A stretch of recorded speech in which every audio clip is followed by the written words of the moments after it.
Welcome, one and all, to another episode of Coriander Society Adventures. I am your humble host, tormented by gnomes, joined today by Ninja Man Matt and Pods of War.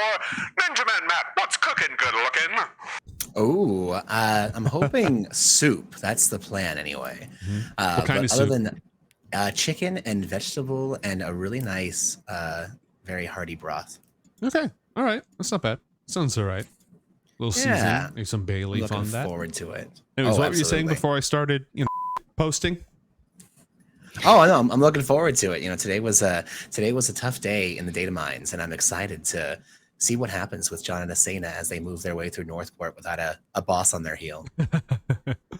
I know. Like, what have the last adventures been? You went to fight Ralzamon, blew up a volcano, traveled to another dimension, fought like every single episode, huge battles, came back, did the Wolfpack thing, battled Cenopulchre. It's been nonstop for a long time. Yeah. Pods, how you doing? How are things today? I'm doing good. Yesterday was a holiday, so back to work today. Yeah, just finally getting over this cold that I had and just feeling good. Good. That's what I like to hear. Oh man. So you two both leveled up. You're now level 10 in your main. We did. Yeah. So Matt, what did John get? And you're a level 10 gumshoe now, right? Yes, John had got a very cool ability. He's become far more hard-boiled than he ever was. He's able to re-roll a failed saving throw, but you must use the new roll. He can do this a number of times equal to his constitution bonus, which is not fantastic. Because that's what you needed. More get out of jail free cards. Yes, exactly. Pods, what did you get? So I'm now a level 10 pugilist. So my armor class went up. Yeah. Even harder to hit me. And then I also got iron constitution, which basically means I can drink as much as I want. I love how that's where you went with that. That's so good. There's that. I mean, also, like, I can't get poisoned, but Immune to poison damage, but it's like a secondary effect. Yeah. So oh my gosh, that's so cool. It actually says that in the description. It says this could be just because of years of heavy drinking. Wow, you're immune to disease, poison damage, and the poison condition. It's good. It's real good. So good. And that was exciting. Chat, the reason our heroes are so freaking powerful is because we've been this whole time, or most of this time, we've been using an old set of rules from 3rd edition. It was never official. It was always completely optional, called Gestalt characters, where they are level 10. Well, John's level 11 in his primary class. But then they also get not the stats and proficiency modifier, not being full multi-class, but they get the class features and benefits of another class at a lower level. So you're a Phantom Thief like 3, 4 at this point? 3. Oh, wait. Maybe I'm a 4. I think I'm a 4 because I have 4 whales. There you go. Yeah. No more jokes about cetaceans, please. I can't. I can't handle it today. I just don't have it in me. Also, technically, John lost all the magic from his primary class, so now he has his secondary Gestalt class and now tertiary Warlock Gestalt class. Yeah, which is why he's so BS. Which, are we 4th level now in that? Because that's awesome if we are. No, I didn't give whatever level Asena is in her off class, you should be in your off class. So 4, I'm going to say yes, if we can confirm that. We'll take a look at that. But anyways, as we do so, when last we left our heroes, they were in their old haunt, Wound, just off the Northport Canal on the border of Tide Point and Newton in the city. Observe. They'd reunited with Gaston after a very, very eventful week. And after defeating Cenopulchre, the undead godling from another world, whose arrival heralded the beginning of the birth of gifted individuals across the world, Asena's ascension to being who she is today, the angel killers Almost everything that's happened in Northport can be traced back to the night that Cenopulchre and his 5 minions, his 5 followers, entered this universe, ripped here from another place from their position as members of the Pact Malefic. Our heroes traveled to Zolquia, defeated Ralzamon, traveled across the void, defeated Ralzamon again for the last time, returned, confronted Cenopulchre with Gaston's help, as well as the help of Lawrence Booker Green and the Dry Man. They went in, they took down the undead godling, they flew home, and they've now had a chance to get a good night's rest, eat a rare steak with some, coffee or beer, whatever time it is at Wound, depending, and sleep in their own beds. And for the moment, there are other horrors out there, more danger. The Coriander Society itself is still looking for John, tracking him down. The chronophage threatens to destroy all of the planet Lacunus. Off in the world of Pyrespace, your friends are investigating an old friend of John's who was framed, apparently, for poisoning Indogalad. There's all sorts of things still going on all over the universes that you've traveled. But at the moment, none of them are going to blow up the world or immediately kill you, which is a rare thing for our heroes. For the first time in what feels like months, they have a chance to catch their breath. There probably will be more to do than just, go out, relax, go sailing out on the bay, catch up with old friends. But at the very least, you have some time to yourself.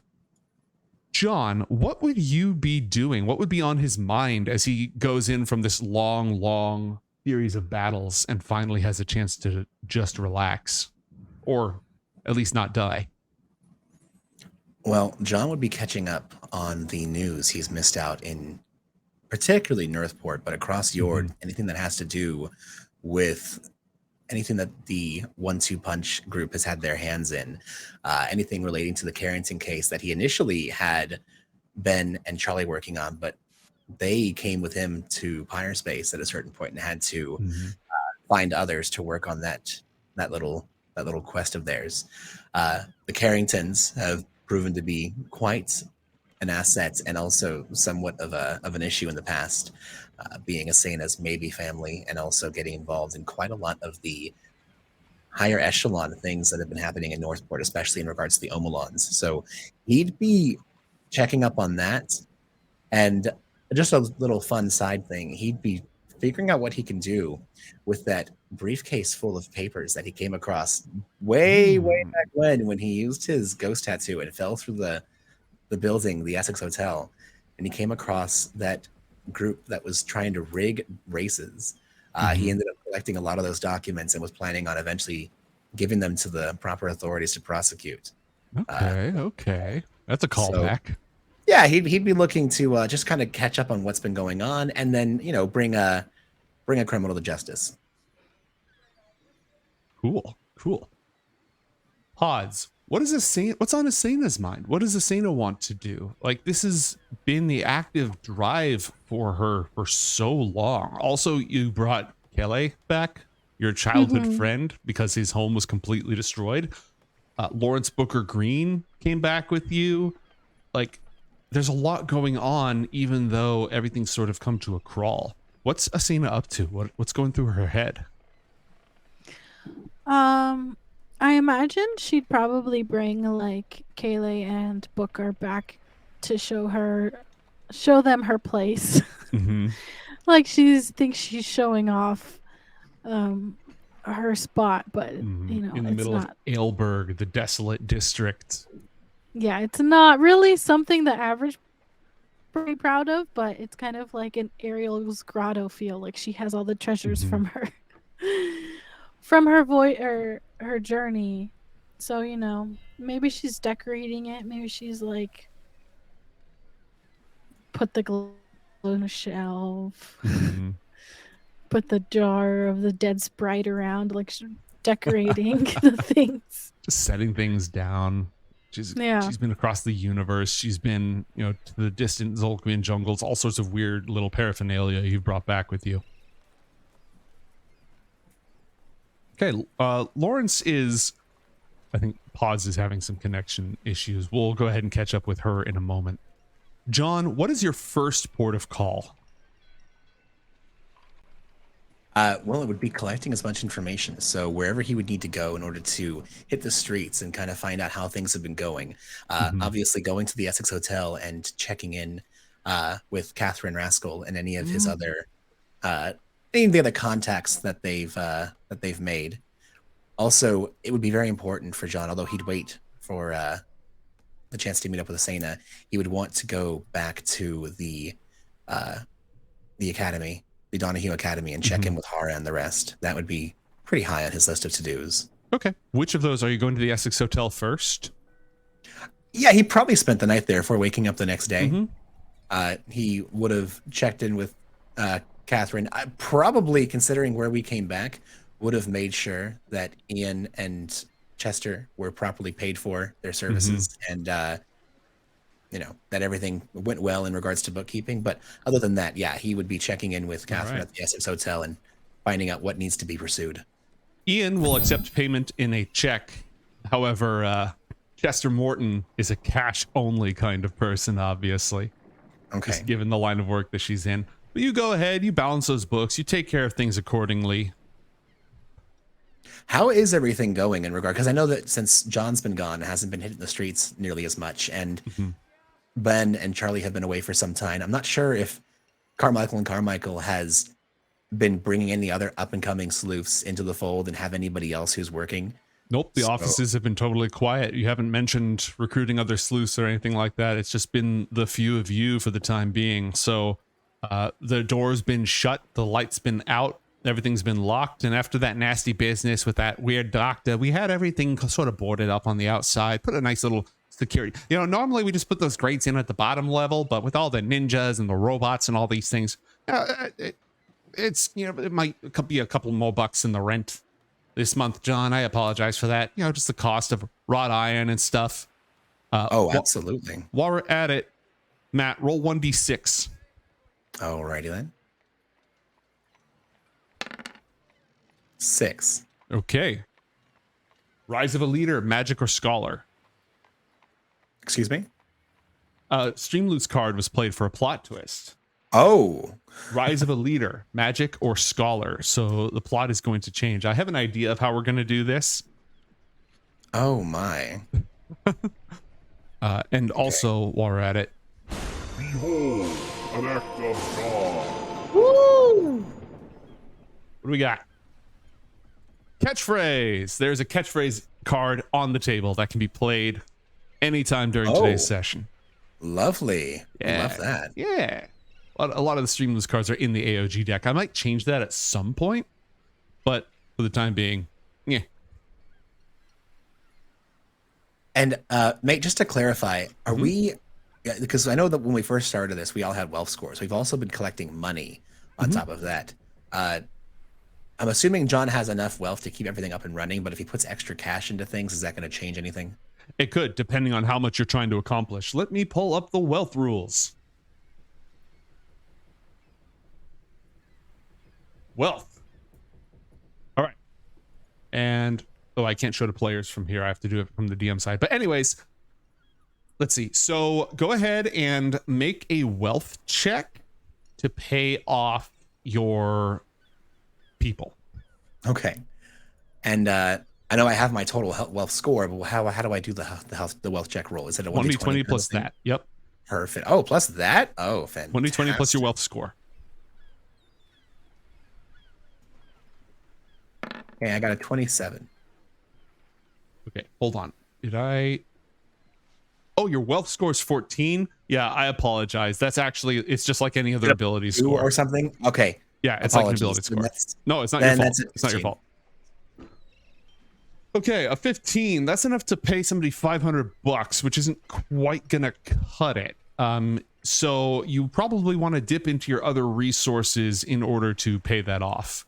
You've got other money lying around and stuff. Yeah, to the tune of how much approximately? Oh, for a mission like this, I'm thinking like $3,000 each. Okay, well, I've got $2,000 in Northport cash. I also have a shitload of gold and rubies and stuff. So here's the thing. Is Northport cash to gold a 1-to-1 kind of a thing-ish? No, it's 1 to 100. But like in favor of gold, right? 1 gold piece is 100 Commonwealth dollars.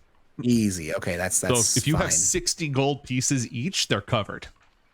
Yeah, I'm gonna actually give that's more, but honestly, that's what an expedition like this should cost. Yeah, no, I'm gonna give them 70 each. That's not a problem. They Okay. put their lives on the line. They almost died. John respects them, so All right, yeah, and easy. you want to keep your Commonwealth bucks? Want to keep my Commonwealth bucks? Yes, Cool. yes, I'm gonna hold on to my Commonwealth bucks. All right. We're still waiting to see if Pause is going to make it back in. And Chester will absolutely take payment in gold. And normally, Mr. Fletcher likes to run checks through his shell accounts and stuff like that. But gold, yeah, gold works for him. He's an adventurer. He's been paid in gold or, found gold just lying around. Definitely not belonging to any particular country because that would belong in that country's museum. So they're both good with that. They're both paid. I like the idea of John sitting there, like looking at the checkbook, looking at the books, going through everything, just like, oh God, how am I gonna? Wait a minute! And he just pulls out a small amount of gold. Money. Yeah, Wait a minute, exactly. I'm freaking rich. I forgot. So Catherine's all set though. Like everything's fine there. Oh yeah, nothing's been going on. You want the latest? Yes, absolutely. All right. Well, you didn't hear this from me, but there was this big old fancy Zeppelin. It was supposed to have all these art nerds on it, some wealthy overseas industrial magnates and stuff. They all died. Whole thing blew up over the ocean. No way. Oh yeah. It was everywhere. You know how many big kahunas got taken down? It's ridiculous. Everybody's buzzing about it. Were the Carringtons aboard such a vessel? No, they weren't there. They were fine. None of them were involved. Okay. Interesting. Do they happen to know what the cause of such explosion was? They're saying that the envelope just got busted and it was a mechanical accident or something. I didn't get the latest on that, but let me tell you, from what I know from the people skulking around, that's not it. Do you happen to know where I'd be able to go to find out who would have caused such a thing? Well, if I had to guess, I'd say, your old friend seems to have his new beau, has her finger on the pulse of the underworld, don't you think? Oh, okay, interesting. Yes. Yeah. Well, I just saw them, but I'll see if I can make contact again. Of course, And she's referring to Edelvina, right? Mm-hmm. But was there anything else that you were looking for? Because here's the thing about that. It wasn't particularly like with the crowd that normally runs through this place, right? It was more cloak and dagger than that. A lot of overseas money, a lot of big, priceless, fancy pieces of art on loan from different museums and stuff. Blown to smithereens. That's incredibly interesting. Thank you very much, Catherine. I appreciate it. Yeah, maybe those people over at the university know more about it. I'm certain they would. You have yourself a fantastic day, and I'll be seeing you later. Yeah, of course, sweetheart. Good to see you. Glad you're back in town. Glad you're not dead. Good to see you too. Mwah. And John's actually going to make his way, now that I've been recollecting myself, I believe he's going to head, trying to see where it is on the field of Northport, but Sagomo. He wants to go visit with Sagomo. Okay. The general. He's usually at Fort Fitz, way down there. Okay, that's workable. Is there the USCG base? Oh, the USCG base, that is up on the coast, right? He doesn't frequent that place. He's based, so I'll go ahead. Oh, down here. Yeah, I see it. Yep. He's been up there, but he's currently based down here at Fort Fitz, where they do a lot, the Special Projects Pavilion, they do a lot of experimental stuff like that. Fantastic. Yeah, John's going to be heading Project down there. Thunderbolt was here, the project that you ruined with Foster Talon's help back in the day. Yes. Oh, poor Foster. Yeah, that was unfortunate. Mm-hmm. Yeah, John will be heading there, probably because it's best if John just makes his way in and out. Doesn't bring anyone else along that could, possibly ruin any more of the general's projects. Okay.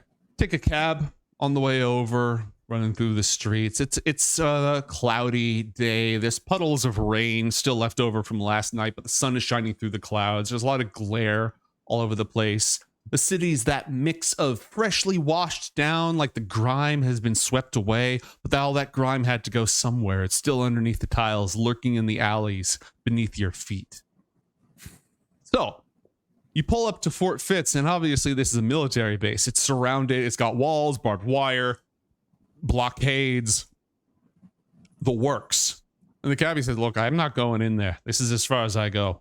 That's fine. It's far enough, my friend. Thank you. And it's going to go ahead and let you out. You leave a tip, or we don't have to track that. That's a minuscule expense. Sir, this is a military installation. Please show your proof of identity and passage papers. Yeah, John's going to go ahead, and as he moves up, he's going to take out from his briefcase the minor illusion spell, and is going to show them exactly what they're looking for. Oh, sorry, not minor illusion, silent image. Okay. Let me see if I've got a soldier stat in here. Do a deception check with advantage. Copy that. Because of magic. Because of a magic. Be 26. Those are large numbers. Those are big numbers.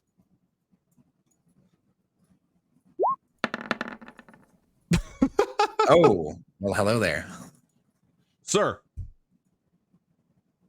Will you be requiring a security detail today, sir? No, that wouldn't be necessary. It's a very quick visit, just doing some quick monitoring, ensuring that everything's up to code. Absolutely. And I'll need to speak with General Sagomo, so if you could direct me as to where he is currently stationed.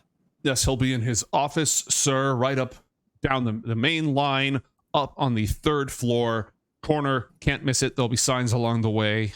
Just show your information to anybody if you need assistance. I'm sure they'll be happy to help surreptitiously, of course.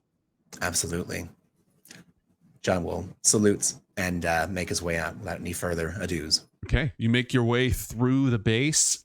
Again, there's a lot of like big old tents over certain areas. The Army conducts secret project research here. That hover tank that never worked out, energy weapons, all sorts of secret stuff goes down here.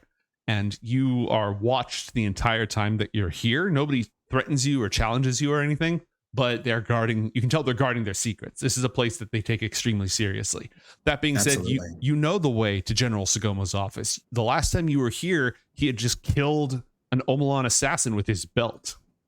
Yeah, I remember that. I remember we were going to have a showdown, and then he literally beat someone to death with a belt. And I'm going to kill very you quickly made with by my accident. teacup.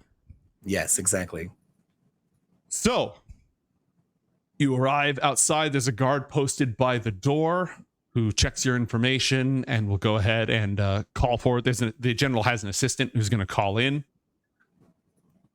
And moments later, you get buzzed right into General Sagomo's office. The lights are always kept low in here. Sort of rich wood tones all around, very warm colors, even though it's quite dark, with only a single desk lamp over his desk to illuminate, casting him into that sort of ominous shadow of council of vagueness look that he prefers. You can just see the sharp crags of his features, his glasses gleaming in the light, the muscles beneath that fine, high-quality suit, where you can't tell if he doesn't look like a military man at all, or if he looks like the most dangerous man you've ever met. He always walks that balance. Yeah. Oh my goodness. John. General Sagomo. What brings you to my desk? Well, I'm certain on some level you either have to know or have found out, meaning that you have a large network out there, so I'm assuming this is no news to you, but Cenopulchre's been dealt with. He just nods. So I'd like to know if that has any bearing on what you've been planning as of late. Roll an insight check for me, please. Certainly. And this will be flat. 23. Nothing. Total enigma of a man. Absolutely, like, it's impossible to get any sort of read. It has very little to do with the ongoing Omelon conflict, so I don't anticipate any disruptions. Speaking of which, I have a friend of mine who's apparently pretty ingrained in that conflict now. Have there been any additional players on the theater of war that you've taken an interest in? The Omelon Occult Division has been particularly active in the local tombs in Kemet, one of which exploded recently. The Zeppelin with the priceless art? No, a different place full of priceless art.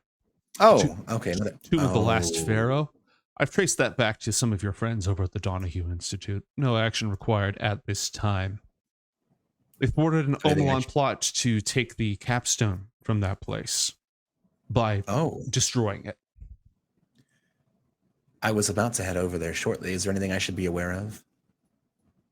War efforts continue. I anticipate the next Omelon assault is going to be particularly punishing. You know, I found out that you and the rest of your group's entrance into this world is what caused the Gifted to appear all those years ago.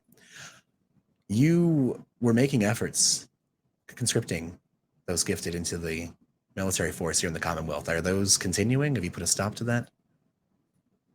That project continues as scheduled. I've found it in my best interests not to work on that around here in your backyard, John. I just wanted to confirm if the kids at the Donahue Institute were going to be left alone, so thank you for that confirmation. Yes, including Everett. Again, thank you for that confirmation. General, we spoke briefly the last time that we had a chance to speak like this. You said there was a chance that once Cenopulchre was dealt with, that I could speak with you about learning the secrets, about being able to get additional access to the archives in the Obsidian Tower. I figured with things kind of calming down, at least on my end for a bit, I'm not sure exactly how pressed for time you are, but I would appreciate getting to have you take me in your confidence about how you went about doing that. I know that yours was probably more straightforward, a little more typical for a typical member of the Pact Malefic. I have plans to speak with Mr. Green, but I wanted to get your idea on it first, since I did speak with you originally. Mr. Green has always been a half-hearted recruit. If you're interested in joining the ranks of that organization, as in shambles as it may be at the moment, there are three things you require. You need sponsorship by an active member, and you need to pass 2 trials. It's the trials I'm worried about. Sponsorship, considering the service I've done for you and for Green, wouldn't be entirely impossible, I would assume. It's the trials. The last time we spoke of them, they seemed pretty difficult to turn back from, and I'm just wondering if you... By design. The pact is obviously not meant to be revocable. It's a lifelong commitment. The trials are designed to ensure that you have no chance of stepping out of it. And yet, as you said, the organization is in a bit of a slump. I know that when high-profile organizations take a dip in membership, they tend to make certain negotiable arrangements in order to bring in new blood. I'm wondering if you would happen to know of any way that I would be able to either make a half-hearted attempt, much like Mr. Green, or be able to find some pathway in order to do just enough to kind of count, but not really dip my toes into the pact more so than fully dive in, as it were. I'm not looking to make any schemes cross multiverse in order to thwart the realms of good. Like you couldn't care less. Well, I'm just looking for additional information. It's going to be pretty necessary in order to save everything. And I think that the vast libraries of the Obsidian Tower would prove most useful. Yes, Mr. Green's initiation, he may have been half-hearted in his membership, but the initiation was not. That's not so much of a organizational decision as it's hard-coded into the magic that governs membership. The trials are not something that the head of the order would just simply pass down to you. They are calculated to enforce continued loyalty by seeing how far you're willing to go and by the principles of compromise. Are you familiar? Would John be familiar? Yes, he would. Compromat is something that it comes from I believe a Russian word. It might be a German word, but basically compromising information on somebody, blackmail, but a little bit more sophisticated than blackmail. The idea, the context, the subtext in this case is that you have done something that the Alliance can then use against you in the event that you ever try to pull back. It's like how some gangs would have you, in order to get in, you have to murder somebody, both to prove how far you're willing to go, and also so if you ever snitch or narc or try to leave, the gang knows you murdered someone and they can throw you under the bus for it. Yeah. What John's looking to get in this conversation is to be able to get from Segumo the exact wording, the letter, not really the spirit of what is being demanded in order to join with the Pact Malefic, and then find a way for him to subvert that, at least in some way. Roll a persuasion check for me, please. Then we're going to go back to pods. So that's a natural 1. I'm going to go ahead and use a lucky die to roll that again. And I'm going to use a deduction dice to add 1d8. Okay. 24. 24. And if John fails, I have something else. Segumo shrugs. The Alliance isn't exactly... The network is non-functional. They haven't intervened in my business, aside from my immediate former associates, for the last few decades. I really don't think that the compromising side of things is much to worry about, John. My trials were insignificant. I think it's all a matter of perspective. Mm-hmm. And by perspective, there should be no concern with the cost benefit there. I mean, getting access to the collected for occult knowledge of 1,000 worlds, easy math. I would tend to agree with you, but I have friends who wouldn't. And I'm doing everything I can. Sounds like a liability. Indeed it is. But you know me, I thrive on making things as difficult as I can.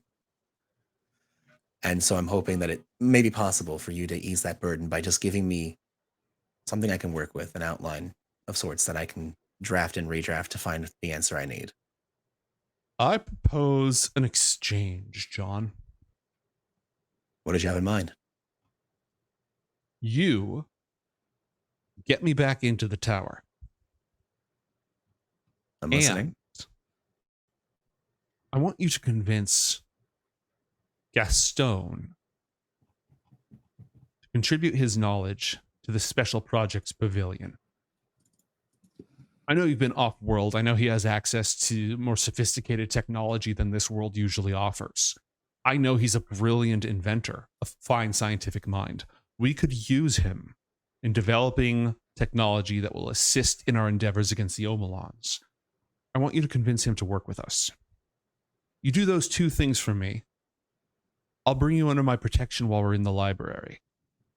Finagling a way out of the obligations has never been a concern of mine. I wouldn't know anything about it, but I'm sure that under my auspices, with temporary provisional access to the Dark Archives, you could probably figure something out. And my presence would allow you to bypass many of the dangers as long as I'm there. So just to be completely clear, if I can somehow convince Gaston to give you the keys to world domination across Yord, You'll be my mouthpiece and forefigure as we move across the Obsidian Tower, collecting everything we need to save the universe. Yes.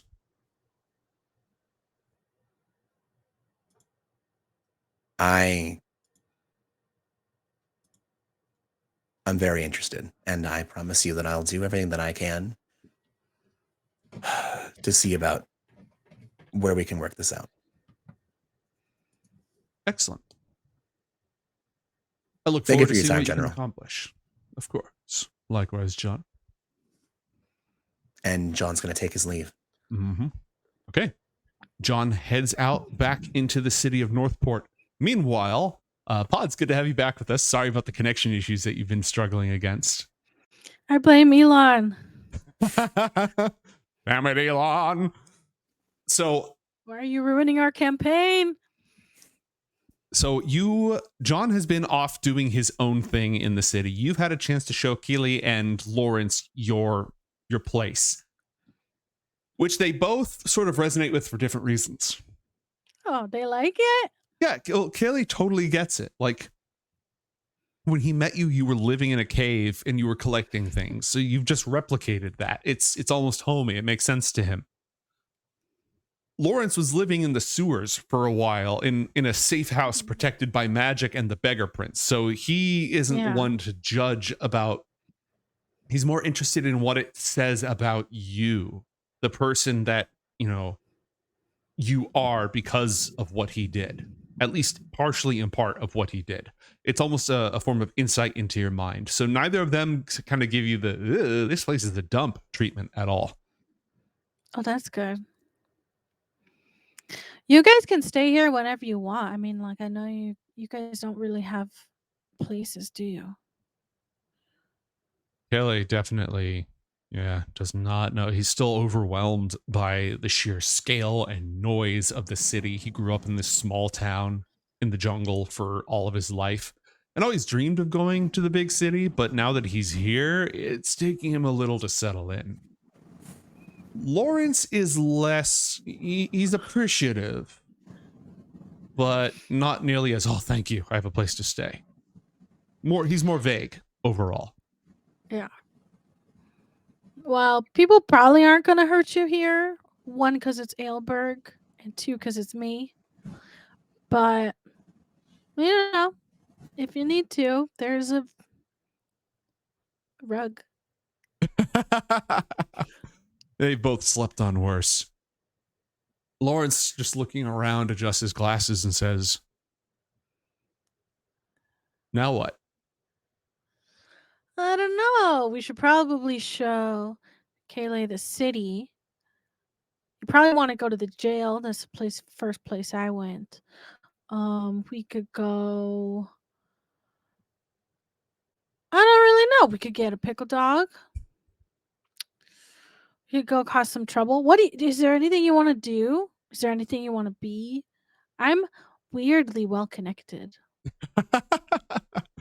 Well, Kelly's always loved music and has wanted to be a musician and is pretty good at, traditional Zolkwian instruments and music, but has no idea where to get started.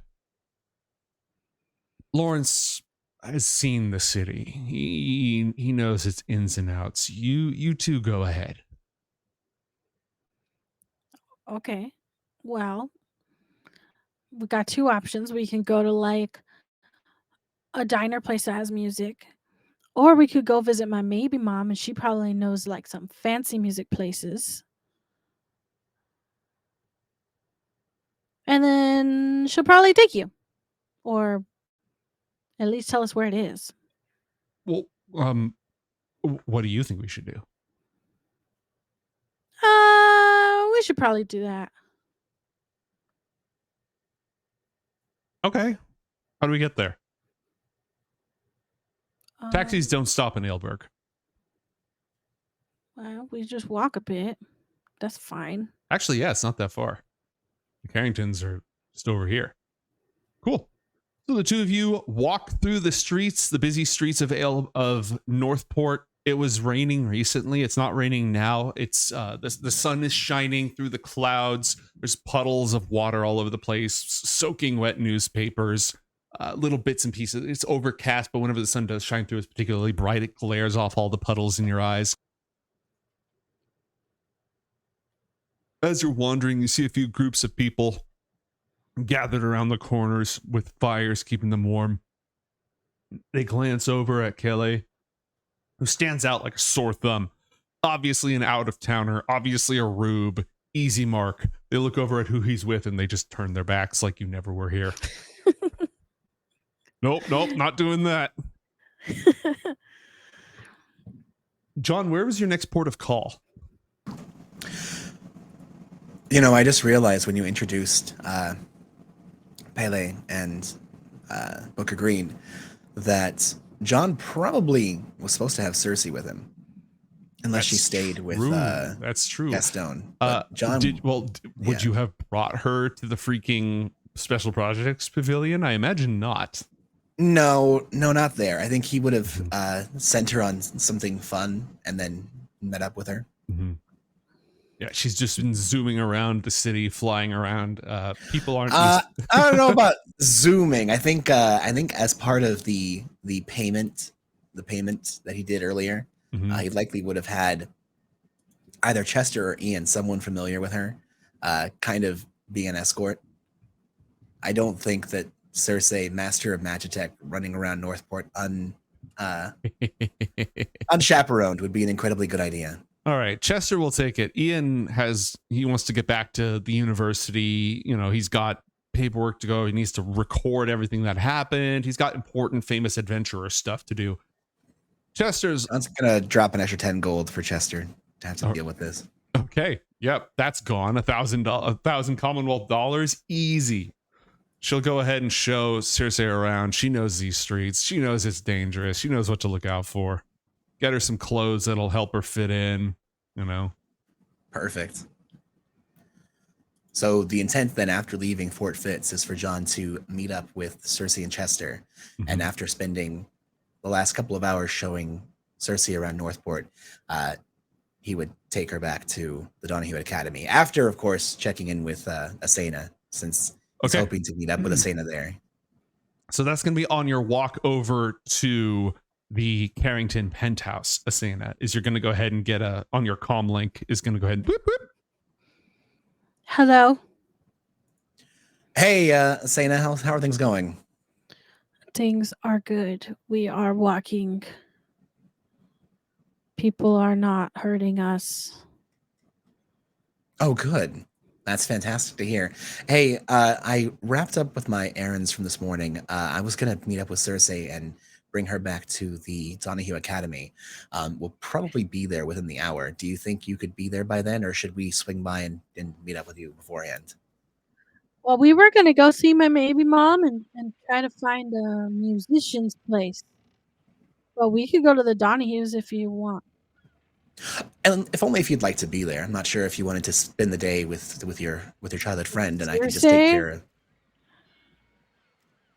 What's that? You weren't sure if I wanted to spend a day with Circe, the girl who turns me into a chicken and makes me small? No, I was wondering if you wanted to spend the day with your childhood friend. But yes, you bring up a good point. Oh, yeah. I mean, Kayla can't come to the Donahue house? No, absolutely. I merely meant if you were showing them around some of the finer points of the city, I could take care of checking them with Hara and Opal, and I could clue you in later if you'd prefer. Up to you. I wouldn't mind seeing Hara, though.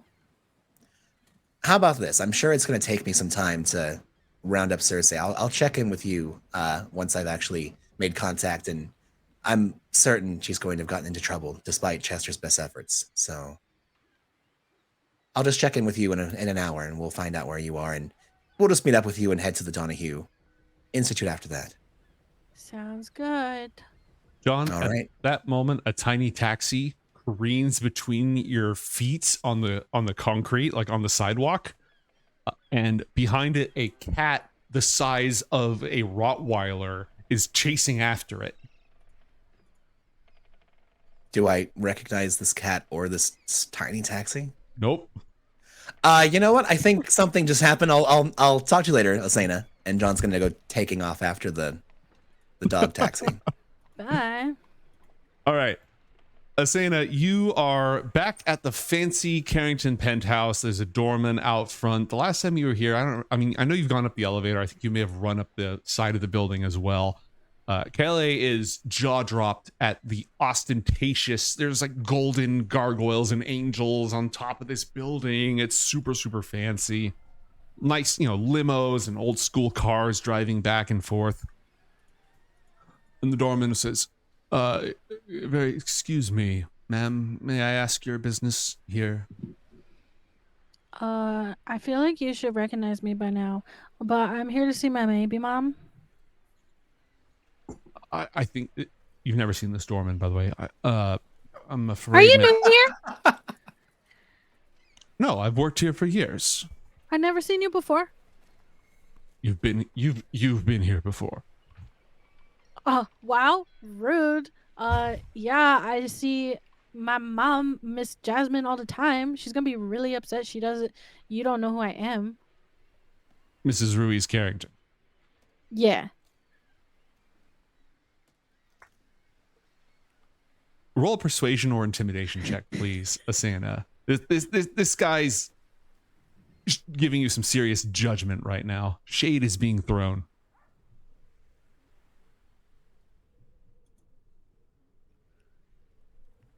I clicked the button. Oh, Okay. shoot. Should not have advantage. I'll go ahead and buzz up and let her be the judge of that. And he'll go over to the desk and leave you outside for the moment. What name do you think he's gonna say? I mean, he didn't even ask me my name. I would just... what is his job exactly? To guard the door. He doesn't have, like, a gun or a knife? Anything. What good of a guard is he? How do you... You're saying we should just walk through the door? I could do that. No, I mean, I've seen you do more than that. I'm just saying he doesn't seem like a very effective guard. I know. He didn't even know me. Should he? Well, I feel like he should know everyone who's been let through the door if he's the doorman. I guess there's not that many people who go through the door then, huh? If he has to remember all of them? Yeah, I don't think a lot of people go through the door. I'm pretty sure if you just go through the door once, you're allowed to keep coming back in. Is that how that works? I've never done this before.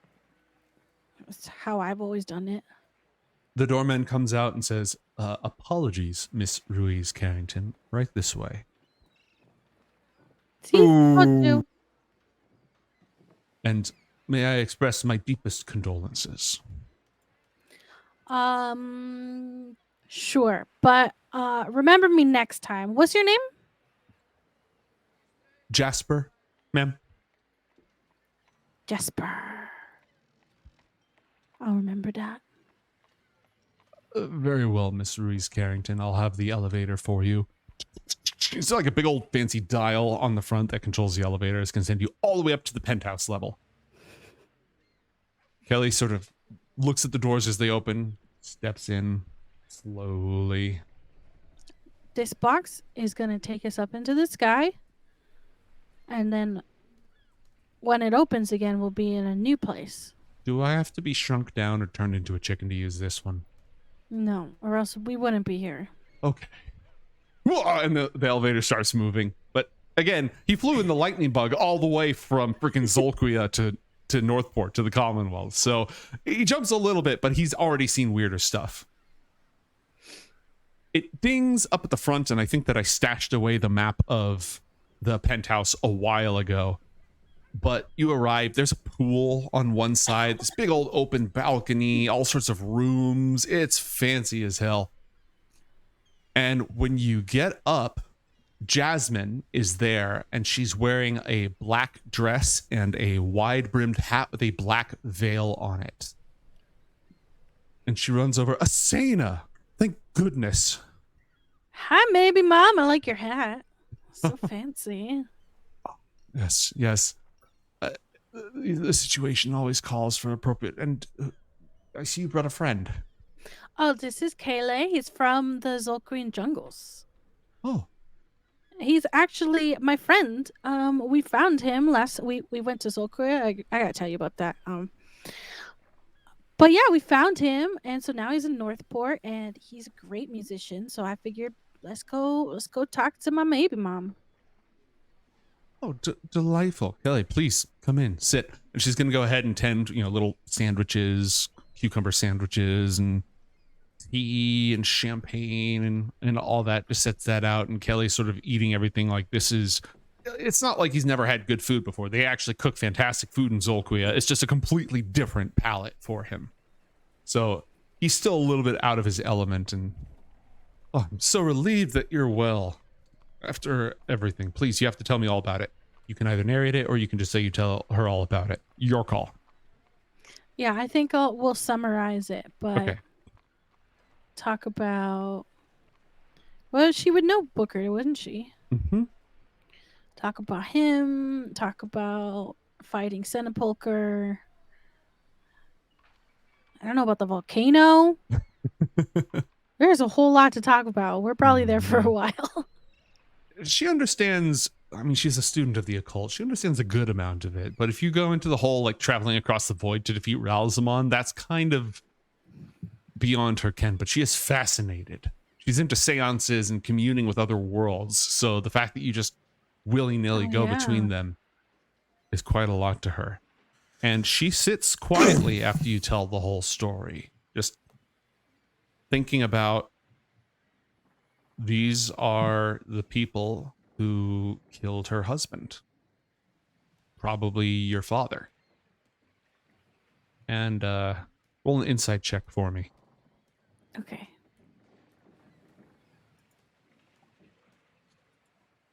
That's 18. Pretty good. Okay. She is extremely sad right now.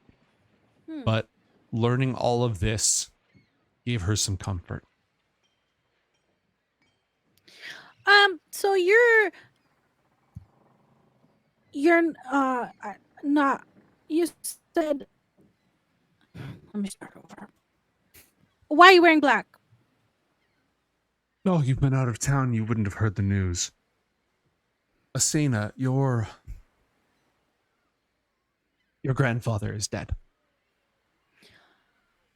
I knew he was sick or something bad was happening. One of those two. I'm afraid so. He disappeared not long ago. Philip was hoping that John would be able to find him. But I'm afraid that he was found and he died in the very same day. He was a victim of that dreadful Zeppelin accident over the ocean.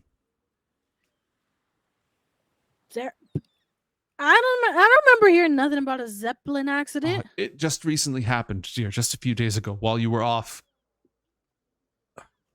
avenging your father. Are you sure?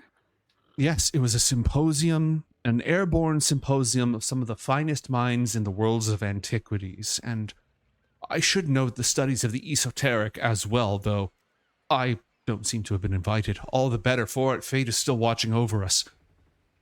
But unbeknownst to any of us, your grandfather was there. Wow. Do you know what he was up to? Philip has been very close-lipped about it. It's hit him particularly bad, I'm afraid, your brother.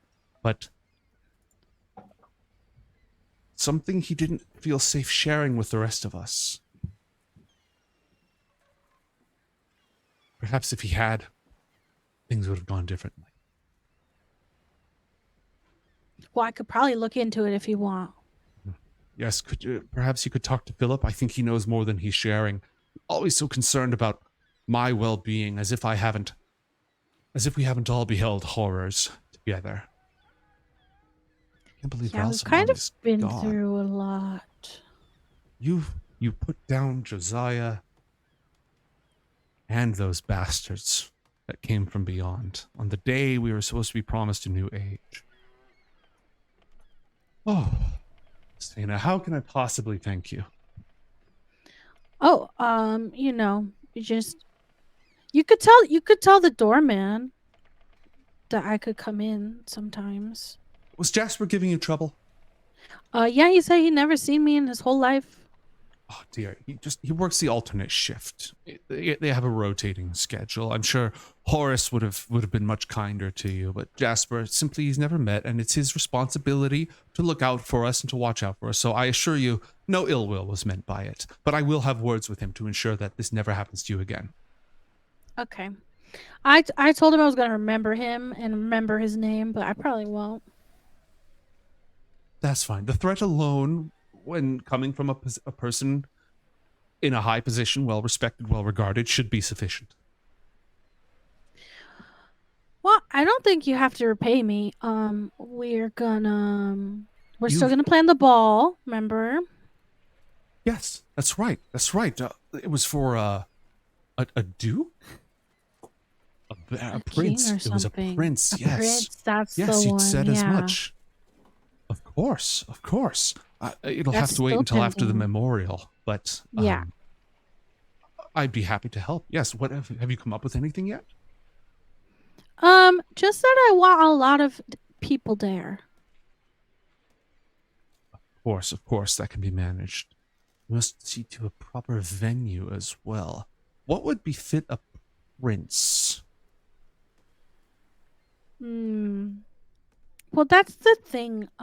So we might have to go to like a different dimension. Travel into the beyond. Are you up for such a thing? I spent years of my life just seeking to reach out and see it, let alone step there.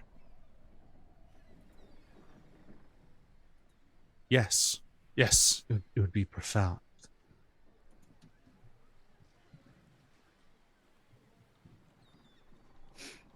Okay.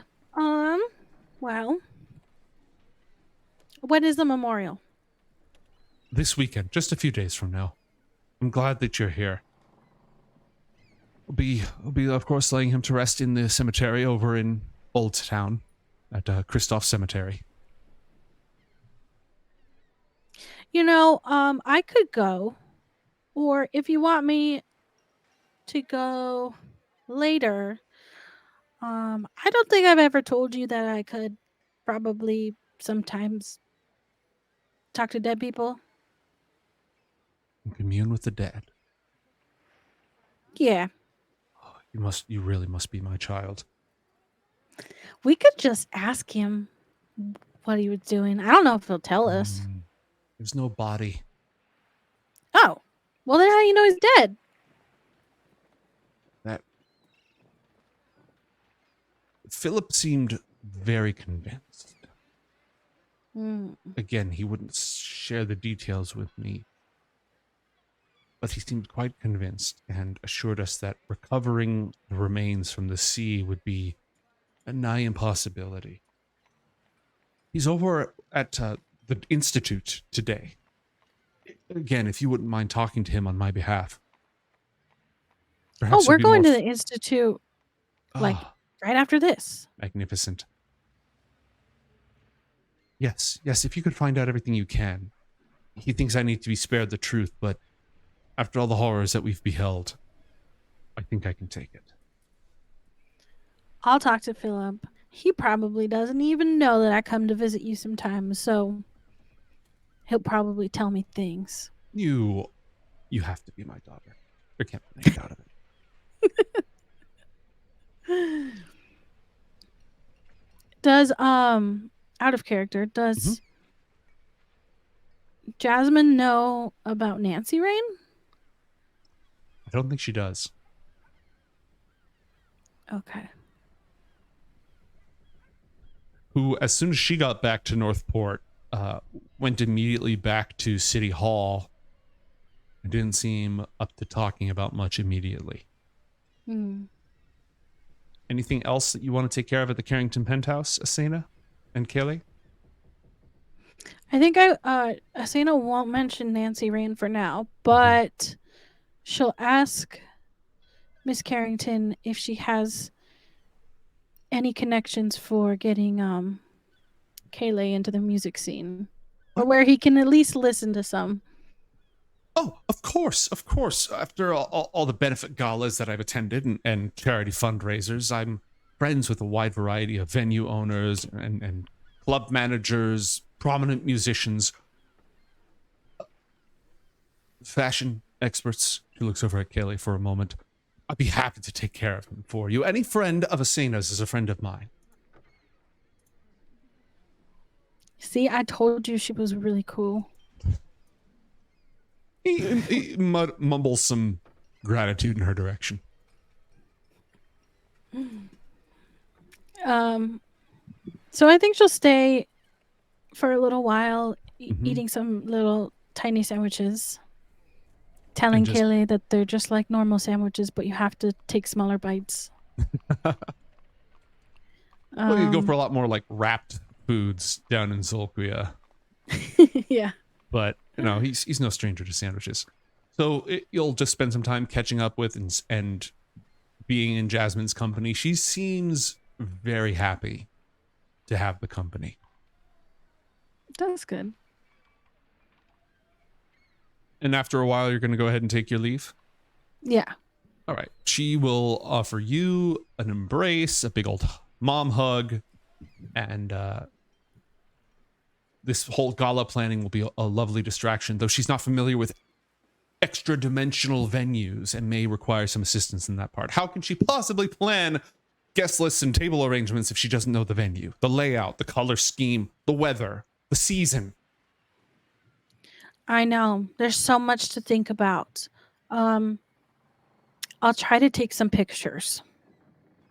Photographs, magnificent. And I'll need a dress. That goes, she's very happy about that. Dress shopping. She knows all the best tailors and seamstresses all over town who cater to the hoi polloi. And she's thinking about it already. She has a whole book of designs and magazines, high-end magazines that she can go through. The latest fashion shows from Gallius overseas. She's up on all of it. Well, I'm so glad we could bring you some respite. Yes, don't be a stranger, please. Okay. And I'll be in touch about your friend. Meanwhile, sounds good. Across town, John, you shortly after chasing down the tiny taxi fleeing from the enormous cat, you very quickly determined that they were both under the effects of magical spells, enlarge and reduce. Okay, yeah. John turns around and goes back in the direction where they came from then. Okay. And I would assume Cersei does not have a device that John is able to easily contact. Unless she does. I don't think she has a comm link of any kind. But I'm sure she'd love one. Yeah, we'll need to change that. So when you do eventually catch up with her and Chester is like physically trying to block her inside of a little crappy coffee shop. And she's like, I can't see the results from here. When you walk in, Chester says, either I need to give you your money back or you need to pay me more for this. Why don't we just settle with a handshake and you can get the hell out of here? Always a pleasure, Mr. Carmichael. Offers you a bandaged, calloused hand. Firm handshake. Tips her hat. Ma'am.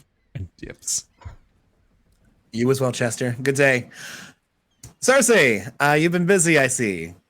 What are you doing? The indigenous life forms in the vehicles of this place are phenomenal. I just had to see what would happen if I completely reversed the entire chain of street animals to these enormous contraptions.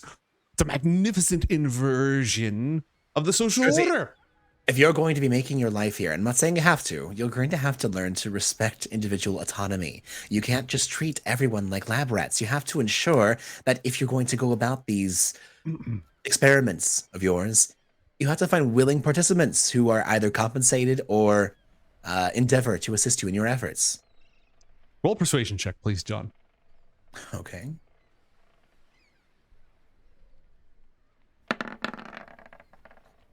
a 13. Where does that stand? We good with that? Well, if it fails, I have something. Does it fail? She's giving you the hairy eyeball, not like angry, but very skeptical.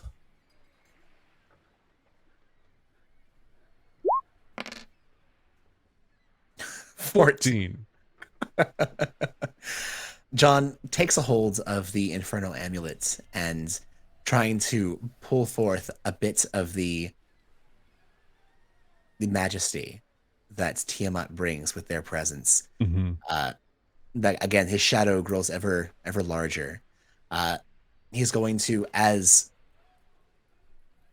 sweet is not the right word, he's going to try to puff up her ego and explain, you need to ensure that you can't just experiment willy-nilly on any people you come across. I understand that new and intriguing things are very acceptable, but this is Northport. This is the Commonwealth. This is a city of progress amongst this world of Yord. You need to show them as one of the greatest, if not the greatest, especially if Gaston's not around, scientific mind of this age, that you're not some barbaric overlord. You are an individual of pristine and incalced, pompous grandeur. You need to bring your hex deck and show them that it is a technology of the future and not something that's going to be used to bring them to bear and terrify them. Mystify them and don't terrify them. Roll another persuasion check with advantage. That's performance. That's not persuasion. It's kind of a performance. Has a +2. If you want me to re-roll it, I can re-roll it, or my persuasion has a +2. We'll just take an 18 on that. Perfect. You can see that bouncing off of her, and she says, You know, I did try the Reign of Terror sort of style of identification in Beacon. You're right. Maybe a different leaf, maybe a different approach this time could be more productive. Slower at first, but if we're building for the long term, that may be the better play. I completely agree. I will require a laboratory. And you shall have it. Carmichael and Carmichael has been empty for quite some time. I'm already renting out one of the floors at the hotel, but if you require additional space, I'm sure that I can make do with something. I'm already being paid for extra iron bars. What's a few lead walls on top of that? Yes, that would reduce arcane scatter significantly. Let's see this place, unless there's something else going on. Well, there is. We're supposed to be meeting up with... She looks over. Hold on. Nope. I don't even know what it is. Hold on. We need to meet up with Asena and Kayleigh and with Booker Green. We can absolutely stop back at the Echoes Hotel. And John's curiosity gets the better of them and kind of turns around. It's a pickle dog salesman. Oh, that. Yes. That's a good idea. Here, let me show you some of the better fare that Northport has to offer. All right. Do we want to go ahead and fast forward to when our heroes catch up with each other? Circe has her like 5th pickle dog that she's just, one of them she's eaten 3 of them, and one of them is in a jar for study later. Analysis of the exact flavor compounds. That and John has also brought enough to share with the rest of the party when they meet Excellent. Up. Who all do you want to be present when you go to the... Go ahead. And Chester should be here. We haven't mentioned Chester yet, but they did come back on the lightning bug. Chester the cat, not Chester the Chester the cat. It's very confusing. All right. So who all do you want to be together in this scene? Both of you get to decide on this. You can meet up with people, call people over, send people away. Who all do you want to be with you when you go to the Donahue Institute? I'm hoping... Oh, go ahead. I think Kayleigh wants a pickle dog. I don't know how much he cares about Donahue Institute. Mm-hmm. Yeah, he's just sort of dazed and having trouble absorbing all of this at once. So he'll go. If you want him to go, he'll go, but he doesn't really have a preference one way or another. How about Booker? Do you want Booker to come along? Oh, me? I don't mind. Why? Why don't I mind? Or No, why do we want to why become? do you want Booker to go along with? Oh, that's not my question. He didn't go with you to the Carringtons. And he doesn't have a cell phone or a comm link. Yeah, John would inquire as to where Booker is and how we can get in contact with him. Mm-hmm. Oh. I don't know. He said he didn't want to come see my baby mom. And did you make a plan with where to meet back up with him after your interaction? No. Is he staying at your lair? He could still be there. I mean, but he could also have walked outside. He probably won't. Maybe he would. Okay. John is going to question, mate. Now that Prince Cassius is no longer in power, or at least not in the same respect, the various underlings that were in his employ, are they still, the urchins and whatnot, are they still active around town? They're active, but they're no longer nearly as unified. Now that Cassius got shamed in front of everybody, there's a lot of people who are just like, yeah, I don't pay tithes anymore. This is my turf. So they stick with each other, but the network has broken down to a certain degree. It's schismed, it's factionalized. People are less concerned about that whole group thing. Okay, well, John is going to pull an Ebenezer Scrooge from the end of A Christmas Carol, find the nearest "you there" young boy or girl, and offer a tidy sum to track down Booker, utilizing whatever network they can. Okay, well, it's going to be some up front. And you've worked with these people before. You got to keep the rest dangling, but they won't do it for nothing up front. Yep, no, absolutely. Few Commonwealth bucks, and off they go. Could take a while. Yeah, John's going to have them take the information to the Essex Hotel, drop it off with Miss Rascal, and she will have the rest of your payment, and John's going to be good for it. All right. So, okay. We have John Carmichael, we have Kayleigh, we have Asena, we have Chester the Cat. Do we have anyone else going over to the Donahue Institute for the Gifted? Yeah, Cersei. We're not letting her off by her own. All right. She'll go with. So you're riding in another taxi with all of you crammed into the back of it, and Cersei's just got her basically like her hands up on the window, just staring out at all the structures. Different architectural principles compared to Beacon. And she's just muttering to herself the entire time, looking around at the various, the light rail, the airplanes, all that stuff. None of which is more sophisticated or advanced than what she's seen, but all of it's completely different because it's technology, not Magitech. You pull up the wide circular or horseshoe-shaped driveway with a fountain in the middle and the old Donahue mansion, the family estate sitting up there, now converted into a school. And you can see the Gifted just practicing out in the open on the green, bouncing back fireballs with each other, riding the wind, controlling paper, all sorts of different things, just practicing their abilities. The mood is pretty good right now overall. Oh. None of the sort of grim fear or uneasiness that's been assailing the school with Zorbius's constant attacks. You pull up and this doorman recognizes you and goes ahead and welcomes you in.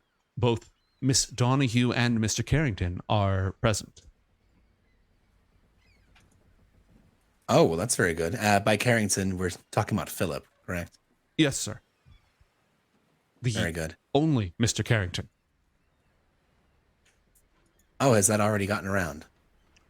Yes, grave news indeed, sir.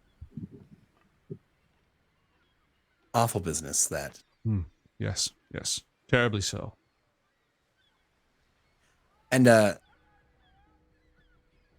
how did he, and John's going to kind of look around. Word on the streets says, and John's going to just give a lie as to how he believes Carrington would have passed. But what's the actual story that's gotten around Northport? Oh, I couldn't say, sir. I'm afraid I don't travel in such circles. The newspapers declared that he was one of the casualties of that terrible, the Leviathan disaster out over the ocean. Really? Oh yes, the airborne symposium of art and artifacts from ancient cultures across the world. Supposedly he was in attendance after being missing for this time. Terrible, Very curious affair, interesting. but I'm afraid it's outside of my purview, sir. No, that's entirely understandable. And mate, just to clarify, make sure I didn't mishear. Catherine Rascal indicated that none of the Carringtons were supposedly on that flight of the Zeppelin, correct? Catherine didn't indicate that any of the Carringtons were on that flight. Yeah, in that case, he wouldn't have said it was in the papers. Okay. It's more something Master Philip had conveyed. Because that is not published. Interesting. Aloysius's fate is not newspaper knowledge. The Leviathan disaster was front page for days. Yeah. But no connection to the Carringtons. Correct. Okay.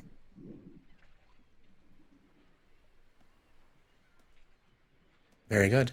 And mate, just to point of order, John's been working on, ever since he's been getting closer to Cersei, working on trying to recover some of his magitech.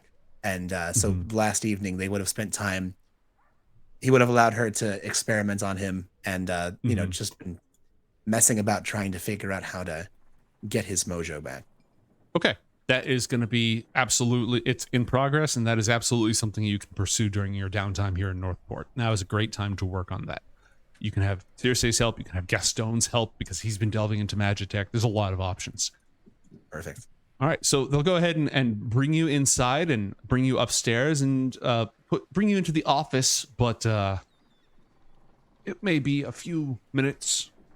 If you don't mind, esteemed guests, we'll have tea and a light assortment of food for you, if you don't mind waiting a little bit. Not at all. Sit down. Kelly's just looking up at this office. This is the office where you first met Hara, Asena. Ooh, scary office. Yeah. And it's just quiet. It's like at least 10, 15 minutes are going to pass by. Do you want to fast forward to the point where they arrive? Yeah, John's just going to spend his time catching up Asena on what he's been up to and just inquiring how her day has been. Pause is literally gone for most of that. Yeah. So you might want to summarize. I don't know what you did. Yeah, John gives just a quick little summary. John was settling up affairs at the Essex Hotel, just ensuring that everything was being paid for with Carmichael. And Carmichael, no debts were outstanding. Ended up paying for the help of the mercenaries that had come along on our expedition and had gone to Fort Fritz, the army base in the southwestern area of the Commonwealth of Northport, and spoke with General Sagomo, aka Stormcrow, of the Pact Malefic, of the group that we recently disbanded by defeating Cenopulchre, and inquired how he would go about gaining entrance into the archives of the Obsidian Tower. Generally, you have to be a member of the Pact Malefic in order to gain access to those archives. But aside from getting sponsorship from one of its current members, John would need to complete 2 tasks, of which he understands are exceedingly bad. He was speaking at length with Sagomo and was planning on speaking. He tells you he wants to see Booker because he was planning on speaking with Booker about how they went about gaining access to the archives. You want to know what bad things Booker did? Effectively, so here's the thing. I need to ensure that I collect as much information for us as possible. My magic's a bit compromised, and so I'm not going to be able to bring the raw natural power to the table that I normally would. However, I still want to prove useful in our endeavors in stopping these elder evils from destroying our known universe. I think that the archives from 1,000 worlds back at the tower would prove most useful, but I kind of figured that I'm going to have to do some very dark things to gain official access. So I either need to skirt the rules a bit, or John explains the deal that Sagomo offered in getting Gaston to work with him in exchange for acting as their guide to collect that information. I don't know if you could do that. I feel much the same. I think that's tall order. But it's either that or I'm going to have to do some pretty heinous shit in order to gain access. Maybe you could see if you could retroactively apply some other things that you've done. I don't think that would work out, but it's possible. I may be able to do something to kind of futz around with whatever entity. I'm assuming it's going to be Anonymous is going to be in charge of these trials, which he and I have quite an interesting relationship. I don't know how much I'll be able to pull the wool over his eyes, but I can certainly try. Okay. Hence why I'd like to speak with someone a little less cryptic than General Sugumo, and I think that Booker might be a bit more straightforward with what I request. Well, hopefully he comes back. Indeed. Speaking of which, Asena, I am kind of making assumptions, but I'd like to just be forthright with you. If it turns out that I'm not able to convince Gaston to assist with the General's request, how do you feel about Doing bad things? Well, not asking you to do them. How about if I have to kind of choose the lesser evil to help us? Do some evil to kill bigger evil. Yeah, like a kitchen fire to fight a forest fire kind of a thing. Kitchen fire doesn't sound that bad. Well, except that kitchen fire is someone's forest fire. At least someone is going to get extremely hurt, if not dead. Someone who doesn't deserve it. Well, just Someone who may not. find someone who does deserve it. That's a good point. Maybe I can go make friends with someone who really deserves it. Interesting. Or perhaps we can modify my memory to believe that somebody of great evil is actually someone very close to me, and then by killing them, I'm doing the world a service and meeting the conditions of the requirement. Why don't we just kill someone who's already dead?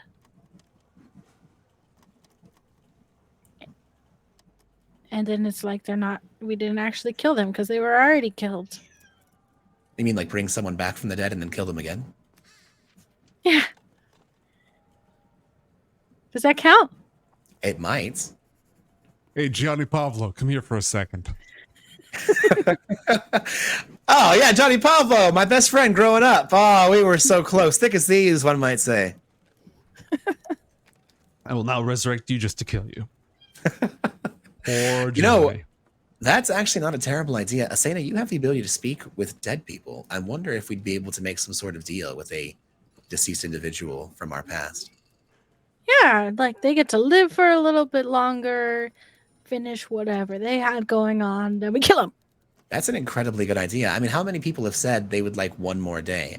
What if we could offer some poor soul that's departed this mortal coil one more day in exchange for, what we have to do? I'm not sure because I guess I have been dead before. Never mind. On a technicality, yes. Well, then I don't know because I've never been dead before, but probably a couple. And with that, John is going to attempt to utilize a power he's been working on, and he's going to attempt to just temporarily fry Cersei's gun. Roll an Arcana check. And it's less like a haha, I'm breaking your stuff, and more so he's being very sly about it just in case she tries to use it while we're here. Right. Give me an Arcana check and a sleight of hand or deception, your choice. Okay, well that Arcana is a natural 1, so that is rather unfortunate. So I'm going to hold on to that. And sleight of hand is a 16. And I'm going to go ahead and roll this D4. You can tell me if it needs to be there or not.